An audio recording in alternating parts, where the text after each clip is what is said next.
Irmãos, paz de Jesus. Segundo o pedido do meu irmão Manos, que está aqui me gravando, ele pediu para que eu falasse. Eu só sei pregar o Evangelho, eu só sei falar das Escrituras. Mas ele pediu para que os irmãos que assistem às pregações compartilhassem, façam o quê? Inscreverem no canal? Se inscreve no canal. E faça mais o quê? Compartilha. Compartilhe e dê um positivo. Isso, dá o like. Like, Isso, joinha que eles falam. Isso. Porque falou assim que quanto mais isso acontecer, o próprio YouTube vai espalhando a mensagem e mais pessoas poderão ter acesso, ou pelo menos vai aparecer para que outras pessoas possam ouvir.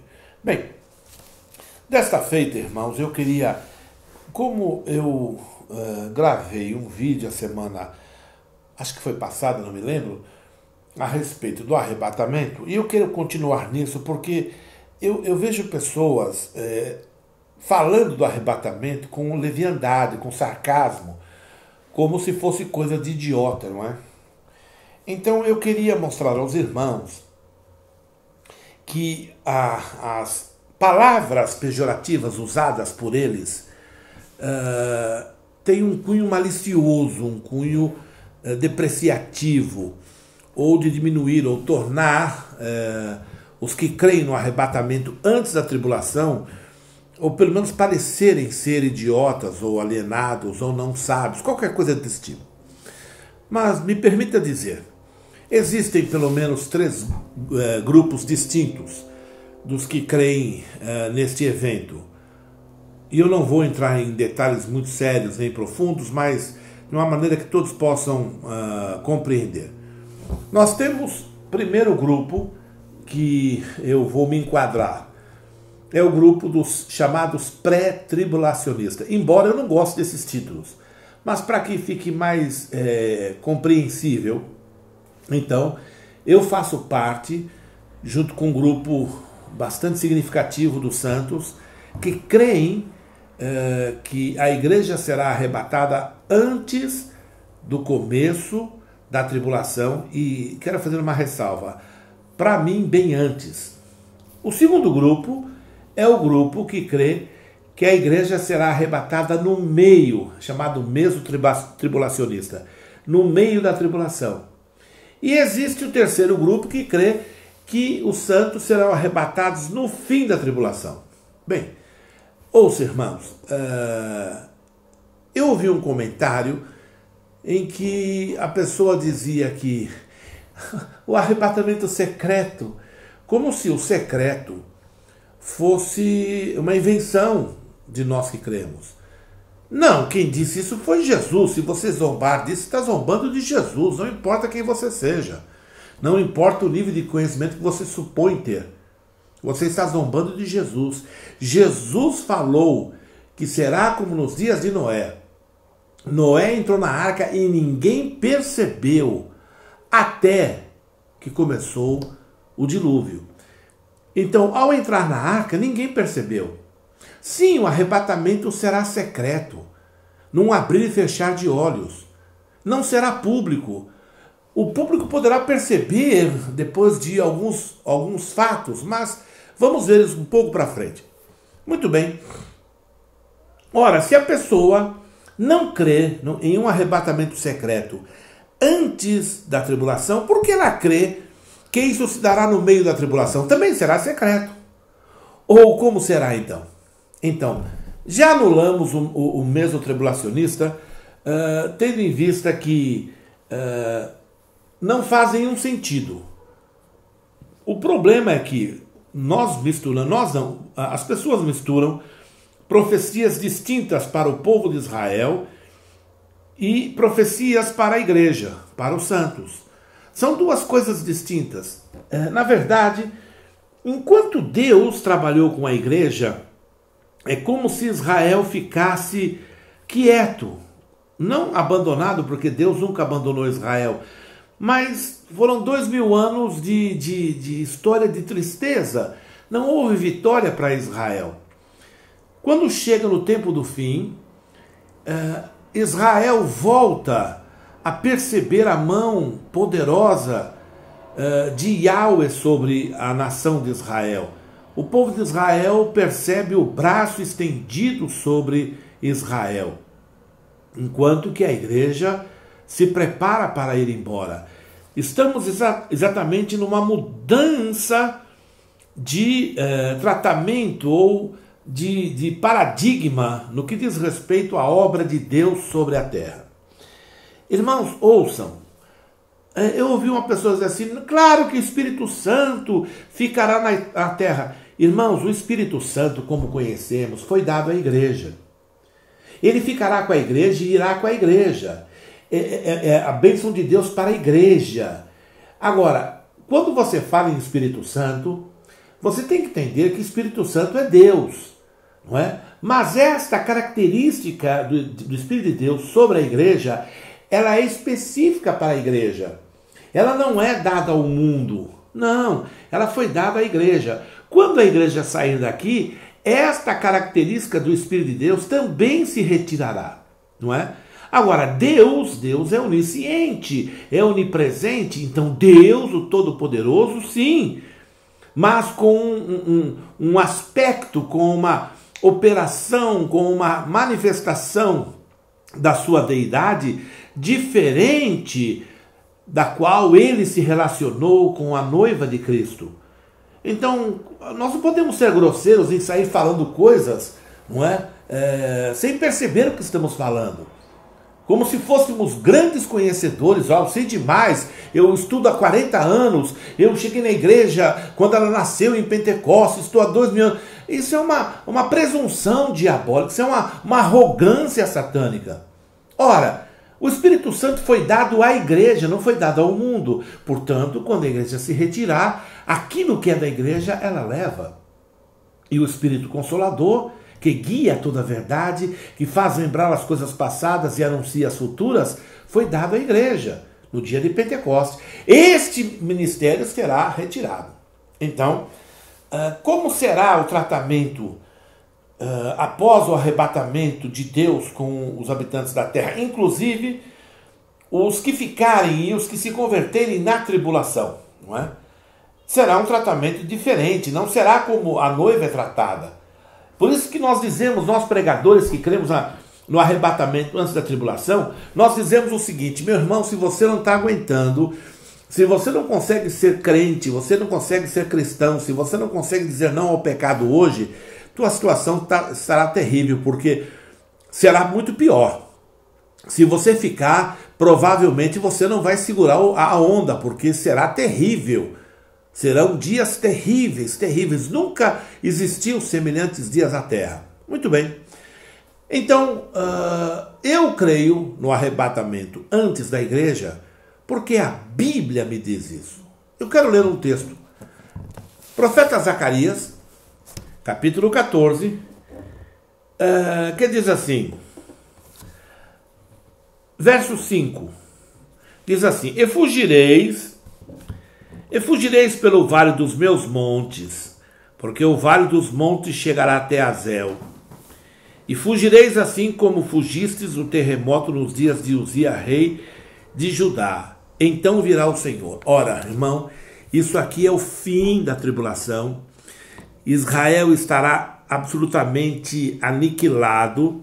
Restará Jerusalém, Judá e Benjamim. Eles estarão encurralados sobre o Monte das Oliveiras. A Bíblia diz que este monte se fenderá e criará um vale para um grupo de judeus fugirem dali, porque Deus manterá a semente gloriosa de Israel para estabelecer todas as promessas que a Israel deu. Você poderia perguntar, então por que Deus permitirá que, sei lá, 8 milhões, eu não sei quantos milhões tem agora em Israel, porque cada dia chega mais gente, e eu sei que o ano passado tinha passado de 7 milhões, eu não sei quantos milhões tem hoje, mas sem contar judeus, tem árabes, tem palestinos são árabes, tem cristãos, tem ortodoxos, tem católicos, tem ateus, tem muita gente lá. E segundo a Bíblia, eles todos perecerão. Sobrará um grupo pequeno no Monte das Oliveiras. Este é o fim da tribulação. Então, ouça o que diz este versículo. Não creia em mim, não. Creia no que a Bíblia diz. Ele diz assim: então, quer dizer, só quando isso acontecer, vírgula, virá quem? O Senhor meu Deus. E todos os santos contigo, ó Senhor. Então, para que os santos venham com ele, não é? Necessário se faz que os santos estejam com ele naquele momento. Para que os santos estejam com eles naquele momento e saibam exatamente o que fazer, é necessário que pelo menos esses santos tenham tido um momento com ele para ouvir comando. Ora, meu irmão, você não pode ser leviano, você não pode ser simplório. A Bíblia diz que o Senhor Deus é o Senhor Deus dos exércitos. Ele é estrategista. Ele não vai bater uma varinha e os crentes, como autômatos, farão uma guerra. Não, nós teremos consciência de cada situação, de cada detalhe. Então, quando o Senhor vier com os seus santos, não é? Então, esses santos saberão exatamente o que está acontecendo, o que fazer, como fazer, aonde ir. Tudo que for necessário saber, saberemos. A pergunta que se faz é: quando aprenderemos isso? Aqui na terra? Não, não. Por isso seremos arrebatados antes que venha a tribulação. A Bíblia diz que Deus não nos predestinou à ira, mas eles dizem que Deus nos predestinou à ira. A Bíblia diz que nunca houve tribulação igual, e eles querem colocar a última geração no meio deste fogo louco, dizendo que os primeiros cristãos também passaram por isso. Não, você não pode ser simplório. A Bíblia diz que nunca houve tribulação igual, nem tampouco depois haverá. Então não adianta você querer forçar a barra, manipular, dizendo que houve. Não, não houve. A perseguição de Roma aos cristãos dos tempos primitivos não se compara ao que será. Eu não sei o que será e também não quero saber. Mas eu quero citar um outro texto para mostrar ao irmão, lá em 20 de Mateus, a parábola dos trabalhadores na vinha. Bem, entendemos assim de maneira bem simples que o Senhor da vinha é Jesus. Ele manda, ele convoca, ele sai de madrugada, ainda não era dia ainda, ele sai, não é? E quando é dia ele se manifesta. É verdade, ele saiu quando era trevas, ele se manifestou neste mundo quando esse mundo jazia em trevas. Assim que ele chegou, ele estabeleceu a luz, uma multidão que estava no vale da sombra e morte, raiou uma grande luz. E ele então imediatamente se pôs, isto é, quando começou o seu ministério, se pôs a convocar trabalhadores para a sua vinha. Não é? Você poderá dizer assim: bem, esta vinha pode ser Israel, e isso pode ser retroativo. Pode, mas é uma possibilidade interpretativa. Mas o texto não está dizendo isso. O texto está dizendo sobre uma vinha específica. E ele disse que ele convocou trabalhadores. Então, ele convocou um trabalhador pela manhã, depois às 9 da manhã, depois ao meio-dia, depois às 3 da tarde, e o último grupo às 5 da tarde, quando no máximo 6 horas acabaria o dia. Porém, antes que o dia acabasse 6 horas, porque não se pode trabalhar quando é noite, esse senhor chamou os empregados para dar o salário, o pagamento. Em outras palavras, o que acontece nesse texto aqui é que Jesus está dizendo que todos os obreiros, todos os trabalhadores da vinha, quando chegar no último instante, a primeira coisa que acontecerá é que eles serão reunidos antes que chegue às 6 horas para receber o galardão, receber o pagamento, receber o pagamento pelo trabalho a que eles foram convocados a realizar. Lembrem-se que este último grupo pegou só os rabiscos da uva, pegou o finalzinho. Agora, deixa eu falar uma coisa a você. Você sabe que pela lei não é permitido que isso aconteça? Aqueles últimos frutos deveria ficar para os órfãos, para a viúva, para o pobre, não é? Para o estrangeiro. Mas aqui ele manda colher, ele manda um grupo que 5 da tarde está na praça parado. E ele então vai na praça e vê aquelas pessoas e ele fala assim, bem, o que vocês estão parados o dia inteiro aí, olha, ninguém nos contratou, não, vão também vocês na minha vinha e trabalhem, eu vos pagarei o que é justo. E quando acaba, o dia acabou imediatamente, não deu tempo deles começarem a suar, então Deus o chamou para, ou melhor, o dono da vinha o chamou para dar o pagamento. Qual é a primeira coisa que acontece ao acabar a história da igreja? O Senhor Deus chama todos para receber o pagamento. O pagamento não é feito na terra. O pagamento é uma festa no céu. Primeira coisa que acontece quando a história da igreja encerra, quando a igreja acaba seu trabalho, é ela ser recolhida nos céus para receber o pagamento. Não diz aqui, não tem nenhuma possibilidade. Jesus não é um Deus relapso. Ele ele é Deus, entende? Ele não é relapso, ele não é ausente, ele não é imprudente. Ele é Deus, Senhor da palavra. Então, se houvesse qualquer coisa entre o final do trabalho e o pagamento, teria que estar relacionado aqui. Não está. Então, o que é que se usa para dizer que o arrebatamento será no meio e no fim? Pior no fim. No fim piorou muito, por quê? Porque a Bíblia diz que nós encontraremos com o Senhor nos ares.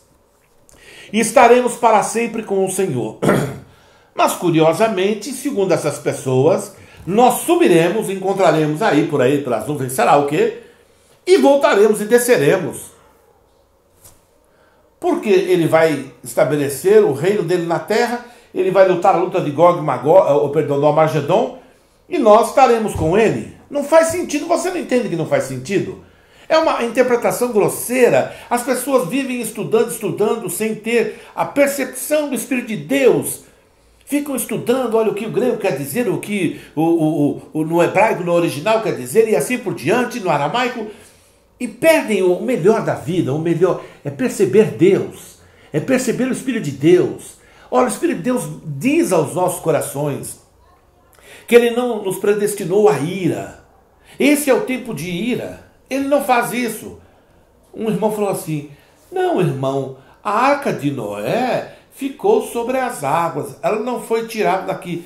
Ô, meu irmão, não força a barra não. Isso é uma alegoria. Isso é uma espécie de parábola. Ora, então, eu vou começar a ler todas as parábolas, literalmente como você está propondo, e ficará uma loucura. Esse texto mesmo aqui dá a entender que os primeiros trabalhadores foram até o final do dia. Quer dizer, tem gente aí viva há 2000 anos. Se você usar essa mesma hermenêutica para interpretar o texto, você tem que ser pelo menos honesto. Você não pode mudar a hermenêutica conforme você te agrada ou se adequa à sua interpretação bíblica. Se você usar uma linha de interpretação, você terá que manter-se nela em todos os aspectos quando for interpretado outro texto. Então, ora, se nós sabemos que aqui é uma parábola, e essa parábola aponta para um fato, e é verdade, então este fato encerra quando o dia está para acabar. A Bíblia diz que trabalhar enquanto é dia, a noite vem, em que ninguém pode trabalhar. Meu irmão, você pode até não crer no arrebatamento antes da tribulação. Mas se eu fosse você, eu não zombaria. Eu não faria rosto e bocas sarcásticas para poder falar sobre isso como se você fosse um exímio conhecedor ou tivesse muita convicção. Você dificilmente contra-argumentará contra os que creem no arrebatamento antes da tribulação. E olha que isso já tem sido tentado. O que eles dizem essa doutrina surgiu há 100 e poucos anos atrás, e não sei o que, foi potencializado pela Bíblia tal, e bebê. É como o dom do Espírito Santo e o falar em língua. Não, isso nunca houve. É curioso que você estava lá. Não, os pais da igreja. Que pais da igreja, irmão? Os pais da igreja são os apóstolos. Que pai da igreja? Não, fulano, ciclano. O evangelho está na nossa mão. O Espírito Santo não se chama pai da igreja. Eu não preciso de Calvino para ler a Bíblia.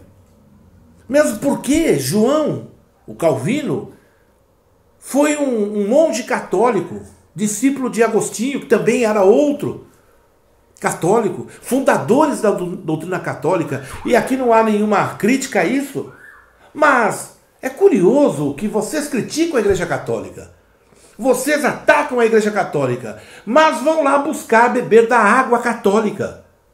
Vocês são fariseus, vocês são hipócritas, porque comem da comida de Roma, quando vocês ficam lutando por interpretações oriundas de Roma.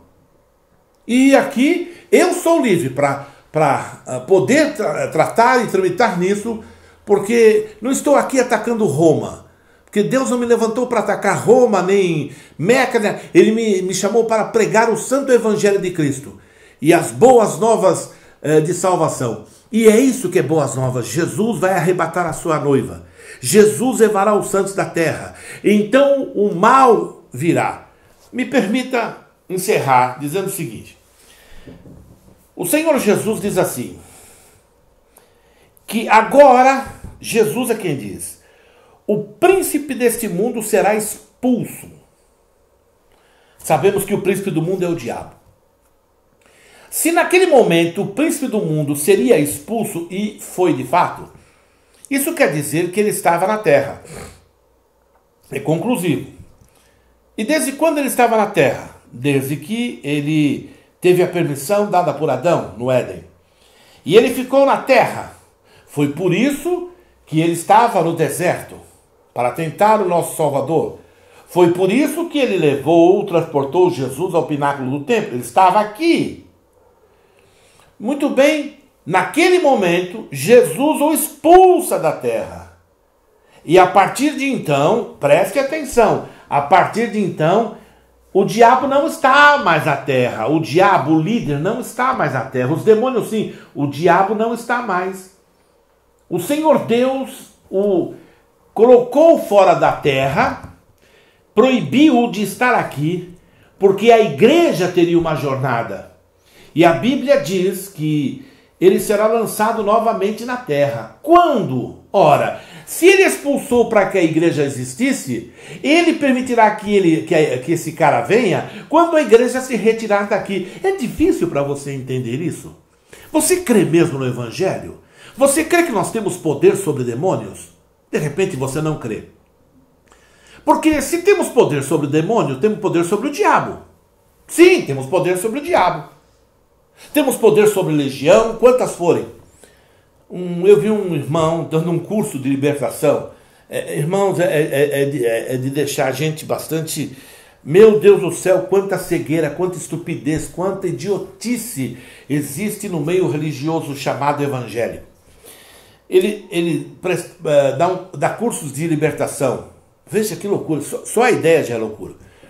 Então ele disse que falar com os demônios, porque se o diabo não confessar a derrota, então o diabo pode voltar e tal e tal. E ele então usava o fato de Jesus perguntar àqueles demônios, qual é o teu nome? E o demônio dizer assim, é legião. Ora, se Jesus falou com os demônios, supõe esse auto-intitulado mestre, não é? Supõe-se que então o crente também pode falar com os demônios. Bem, poder pode, claro, mas nunca foi ensinamento de Jesus. Então o que quer dizer aquilo? É simples. Jesus está nos ensinando que, se você for expulsar demônio, e aparecer um, você expulsa. E se aparecer dois, você expulsa. E se aparecer três, você expulsa. E se aparecer uma legião, aí não tem jeito, aí complica. Não complica nada, é isso que ele está ensinando. Tanto faz ser uma legião, 2 ou 1000 ou 10, não importa. Em nome de Jesus, eu te ordeno, saia desta vida, fim de assunto. Não é problema seu saber quantos demônios estão, não é briga sua, não é guerra sua, não é nada seu, arrogante. Não, não é nada seu. É em nome de Jesus. Precisamos entender que é Jesus o autor e consumador desta obra. É Jesus que tem poder. Eu e você não temos poder, nós temos autoridade de usar o nome a quem foi dado o poder.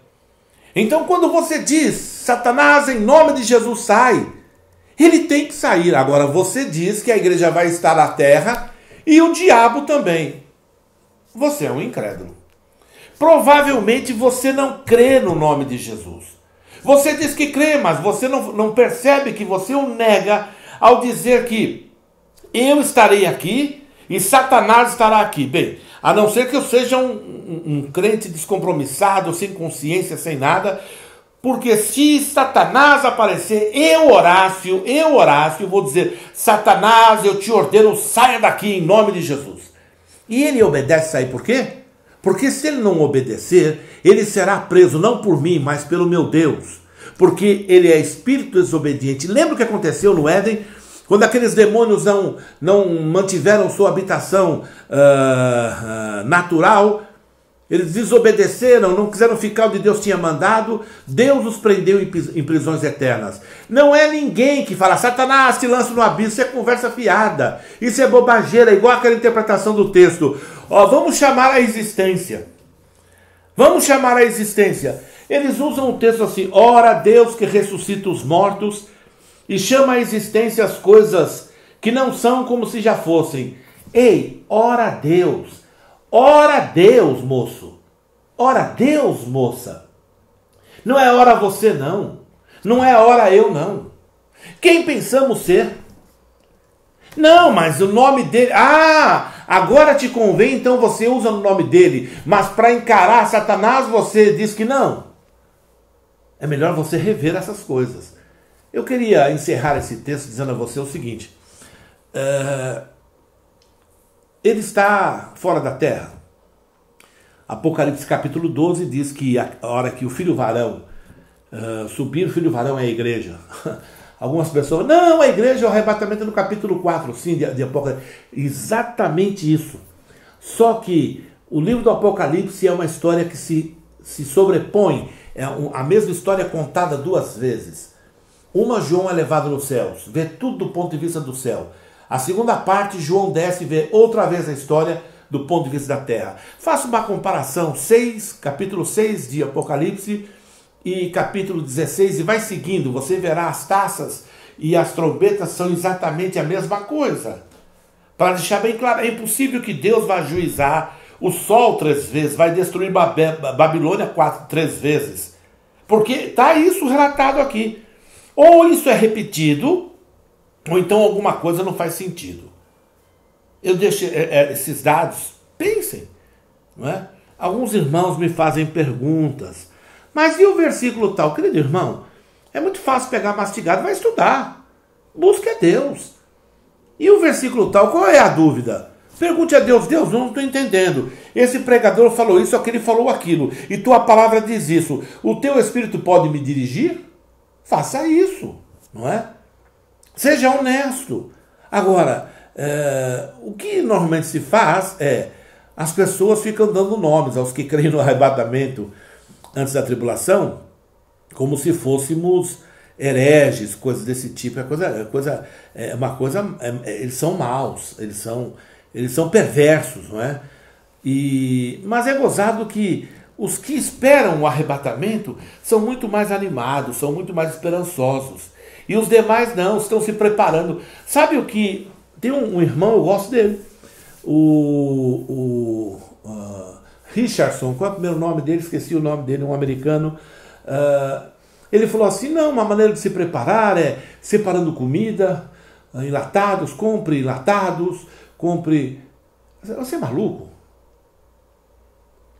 Quem vai me guardar é Deus. Guardar do quê? Eu vou juntar agora, fazer um bunker na minha casa, porque o anticristo vai chegar? Fica tu aí, eu não vou ficar aqui não. A minha esperança é a sua vinda. O Rei dos Reis vem me buscar. Eu aguardo Jesus ainda até a luz da manhã raiar. É o que nós cantamos. E é a verdade. Ô irmão, Desfrute desta bênção. Abra seu coração. Comece a entender que as profecias que eles usam, as palavras que dizem que a igreja passará pela tribulação ou coisa semelhante, está falando com Israel e não com a igreja. Portanto, irmão, que Deus abençoe você, que você desfrute da palavra de Deus e viva em paz, cheio de esperança, porque Jesus está para arrebatar a sua igreja a qualquer momento. É eminente. É verdade. Deus te abençoe. Shalom, meu irmão.